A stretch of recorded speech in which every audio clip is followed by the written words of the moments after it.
Yo, what's going on YouTube? It's your boy Jan Moses back here with another salary cap video. For this video today, I have built two different lineups. One where the top player is worth 8,000 salary, and I build around that player, and I think that kind of lineup does resonate with a lot of you guys who are playing with a guy like Pink Diamond Michael Beasley, Pink Diamond Dr. J, or Pink Diamond LeBron James. And then the other lineup is a lineup that's a little more equally balanced in terms of salary. It is still a little top heavy because, well, we'll talk about it in a little bit, but I do feel like while people like me still play their bench, there is something to be said about running a really dominant starting five in salary cap and just playing them the whole game. I just don't want to be in that position. I have bench spots and I would like to bring in bench players, even if it's just for a few minutes. That second lineup that's a little more equally balanced does have a better bench. There is a diamond coming off the bench for me with that lineup. So I want to show you both and then get your guys' feedback in the comments section down below on which kind of lineup you run and maybe some other hidden gems, not actual hidden gems like the cards in the game, but players that you run that maybe I didn't show in my lineups who you include in whichever lineup that you run that helps make that lineup work. Because when you're building these lineups and you're, in the case of lineup A featuring one really good player that's worth 8,000 plus salary, or in the case of lineup B where you're running maybe 2 to 3 players that add up to that 8 to 10,000 salary value, the glue of that team really are the surrounding pieces, and that's why I wanted to focus on that today in this video. Let's first start, like I said, with lineup A, a lineup that features a player who's worth 8,000 salary. I'm sure a lot of you guys that run a lineup with a player that's worth 8K salary are not running Kawhi Leonard because he's not as lethal of a shot creator as Pink Diamond Michael Beasley, Pink Diamond Dr. J, or even Pink Diamond LeBron.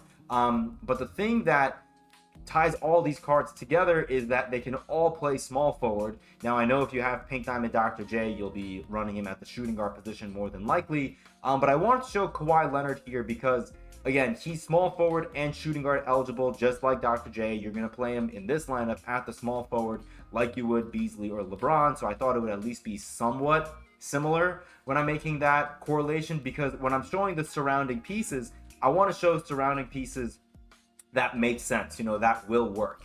And I wanted to start by talking about the way I play the game, right? So when I'm running my offense, and this is honestly one of the main reasons why I don't run one player who's worth 8K, I really struggle to do gameplay videos, right, with a certain player, like a brand new player that came out. I talked in the last video that I uploaded yesterday about the gameplay video that I ended up not uploading with Gerald Green, because while I actually did play well with him, the gameplay video itself was pretty laggy and messed up. But even in that game, in the first half, I think I only had like 2 or 4 points with Gerald Green, and that's just because, for me, I struggle to create offense in isolation with one player, unless it's like my point guard coming, up the floor off a fast break.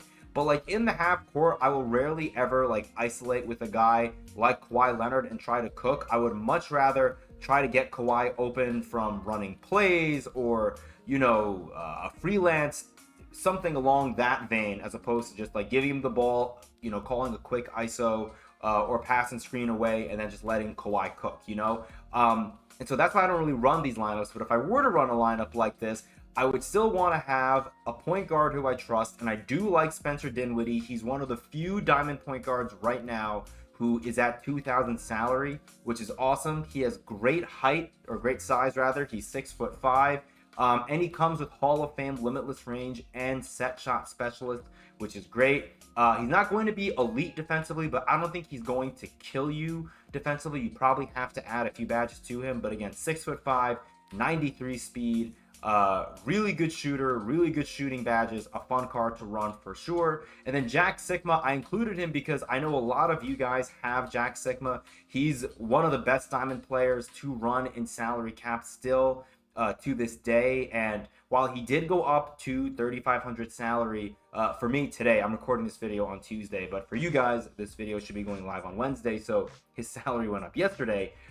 Even at 3,500, I wanted to show that you can still run a pretty competent team and have Jack Sigma in there along with your, Michael Beasley, LeBron James, Dr. J, in my case here, Kawhi Leonard, and have a point guard that is above the amethyst tier. Bilal Coulibaly, he's in here because he's only 1,200 salary, which is really nice, and I can basically use him as my point of attack defender. Now, obviously, with Kawhi Leonard, I would want to use him as my point of attack defender because for what he lacks in shot creation ability, Kawhi Leonard is, I think, still arguably the best point of attack defender in my team currently. He's just that damn good.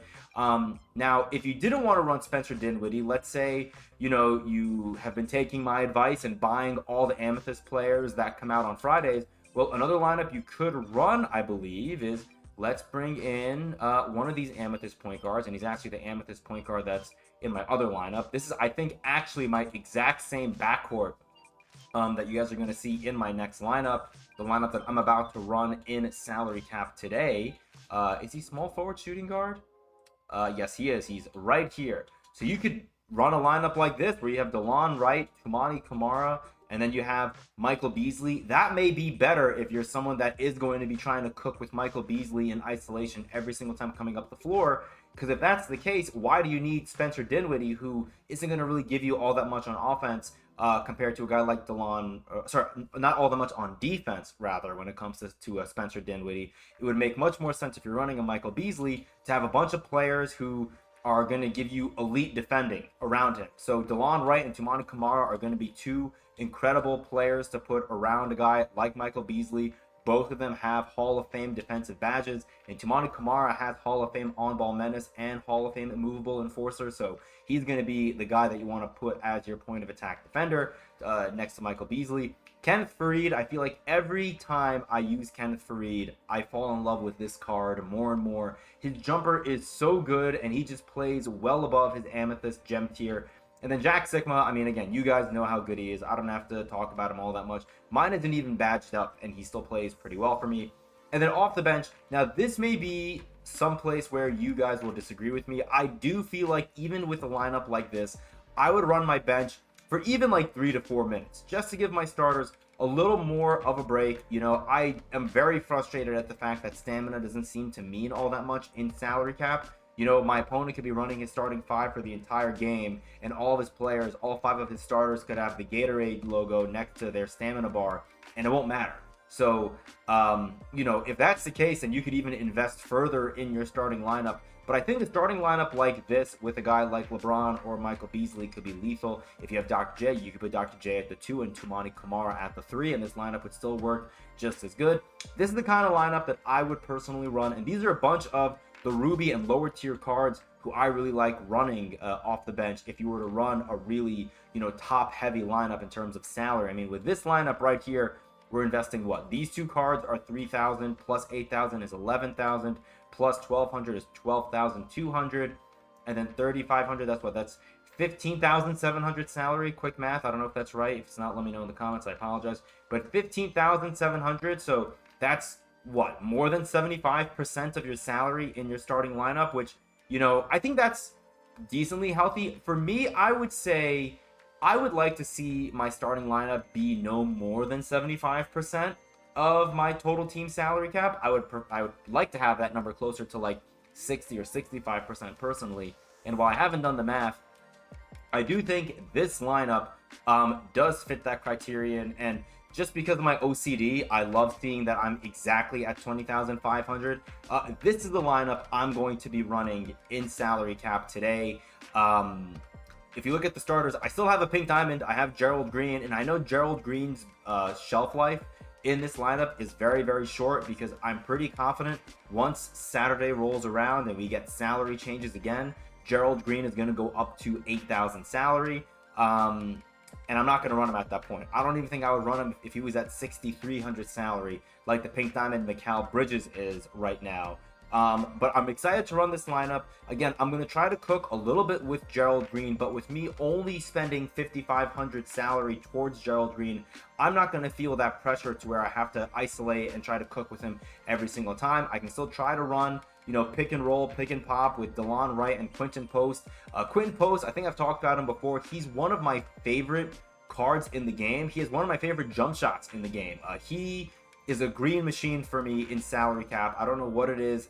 I feel like it's because the jumper is just a hair slower, and so for that reason, I can green it. Like, it's slower, but the cue for releasing the jumper is pretty obvious to me, and so for the most part, I green with him semi-consistently, which for me is great. Another card you could run here in place of Gerald Green before his salary goes up to 8,000, because I'm confident it will, is Matt Barnes. He's currently at 5,500 salary as well. His jumper is a little quicker, and for me, it's a little too quick, and I don't want to bring him into salary cap because I feel like the players whose jumpers are a little bit on the quicker side tend to come up as white for me, and I am still shooting on high risk. I've kind of been at that mark for about 2 months or so. I don't know if that's really smart. I guess let me know in the comments down below if you guys are shooting on high risk or on normal or on something else, because for now I still feel like high risk is the move, and I just feel more rewarded for my greens because I feel like I have a bigger green window, but it's basically boom or bust, right? If you don't get a green, you're gonna miss. DeLon Wright, I do like his jump shot in freestyle. I've yet to try it online. We'll have to see. Toumani Camara, as I mentioned, didn't love his jumper on the Ruby, so I still don't love the jumper on the Amethyst, but the fact that his badges are so good, I feel like I have to run him, and I'll just take the open shots with him. Paolo Banchero is my best player on this team. I know Gerald Green is great, but this Paolo has 26 hops, and 1 legend badge that is limitless range. And he has satellite takeover. I invested a lot of MT to get this card, for me at least a lot. I invested 110k on a diamond, which I know sounds crazy, but I did that a few weeks ago, and I have no regrets. This card's an absolute demon. When his takeover is going, my offense gets going, basically. He's just an absolute monster. And then again, as I mentioned, off the bench, I do have a diamond in Jeff Green for 2,000 salary. Mario Chalmers is my favorite point guard. I would say even in that other lineup where I have Stephon Castle at point guard, if you can find a way to bring in Mario Chalmers, unless you love Stephon Castle, I think Stephon Castle is my second favorite budget point guard, and budget meaning in terms of salary. I'm sure his Emerald is not the cheapest card out there on the auction house right now. But Mario Chalmers is my favorite point guard. He's only 800 salary still. I do not know how. And he's an absolute demon. I think all of his badges are on gold. Okay, I lied. 23 of his 26 are on gold. Still an absolute monster. A lot of his gold badges are the good badges that you want to have on gold, and his jumper is great as well. Bilal Coulibaly, as I mentioned, he's, I think, my starting shooting guard in the other lineup, and it's for a good reason. He's one of the best point of attack defenders in the Ruby tier, and honestly, at that salary point, you could say pound for pound, he's the most valuable defender in salary cap. When you're looking at his gem tier and his salary cost, yeah, he's just an absolute monster. Jeff Green, really good diamond card, obviously. Really good badges, really good ratings. He should really help me out off the bench. Again, I just want, 5 minutes or so, 5 to 7 minutes of decent play from this bench. And the great thing about this is the one thing I've always struggled in when it comes with my bench is rebounding. With Iguodaro's size, Kenneth Farid's motor, and Jeff Green's defensive and offensive rebounding ratings, I feel like I should be able to win the rebounding battle even when my bench is in. And that to me is going to be very important, because especially with this lineup, I am going to be missing more shots than my starters will be missing. And so I need to have added help on the glass, and I think I get that with this lineup right here. That's basically all I have for you guys. Let me know again down below, what kind of lineup are you running? If anything, give me your guys' starting 5, because I feel like based off of your starting 5, I'll be able to tell if you're running a bench or not. You can even tell me if you want to include your bench, obviously go for it. But I'm just curious if you guys actually run your bench or not as well. No shame if you don't, by the way. Like, I want to be very clear when I'm talking about my frustration about stamina not mattering in salary cap. I'm not bashing the people who just run their starters the whole game. I'm bashing 2K and their game developers for allowing that system to be in place where you don't really need to have a bench to win salary cap games. You could run a lineup with 5 really good starters and then 8 gold players off the bench who never see the light of day for you. And as long as you don't get an injury, you're going to probably be able to win the majority of your games if you're good at the game. You know, I like running a bench. It's just in my MyTeam DNA, I guess, if I want to say that. And so for that reason, I'm not going to ever stray. At least I don't think I'm going to ever stray from that. But maybe that is to my detriment. So yeah, appreciate you guys. Again, let me know in the comments down below, who are you rocking with, or in your salary cap lineups for this week. We'll have to see again on Saturday how the salaries change. I feel like it may not be this Saturday, but we're a week, maybe 10 days or so away from some of these salaries coming down. I feel like whenever a new round starts, salaries always go up because more people are playing salary cap again, and they're bringing in their lineups with all their favorite diamonds and their one favorite pink diamond card, and that's why we're seeing all these diamonds go up in salary. So curious to see what Saturday will bring. Again, appreciate you guys on the road to 1,100 subs.